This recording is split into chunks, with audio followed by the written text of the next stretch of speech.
Quand vous voyagez au Japon, vous voulez respecter leurs règles, n'est-ce pas? Aujourd'hui, je, native japonaise, veux présenter nos règles du comportement. Question. Qu'est-ce qu'on doit dire quand on rentre dans un magasin, un restaurant et un musée? Que doit-on dire? Réponse. On ne dit rien.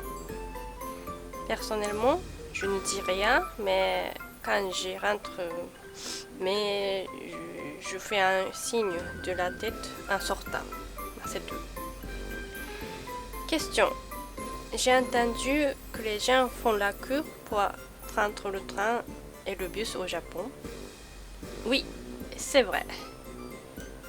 Au Japon, il faut toujours attendre en faisant la queue. J'ai vu une fois qu'un touriste étranger qui n'a pas fait la queue sur le quai et cela m'a étonné.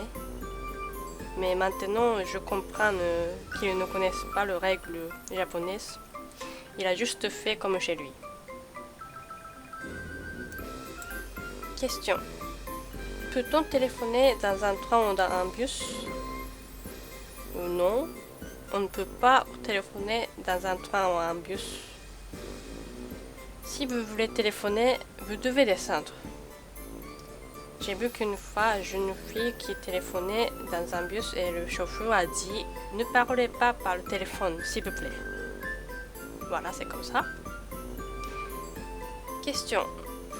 Faut-il donner des pourboires au Japon? Généralement, il ne le faut pas. C'est déjà inclus. Mais faites attention dans les izakaya, c'est le bar typique japonais.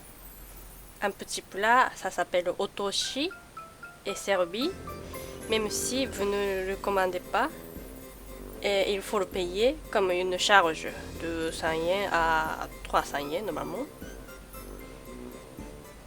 Question. Peut-on fumer dans la rue? Quand vous fumez, il faut aller dans un endroit pour fumeurs, normalement.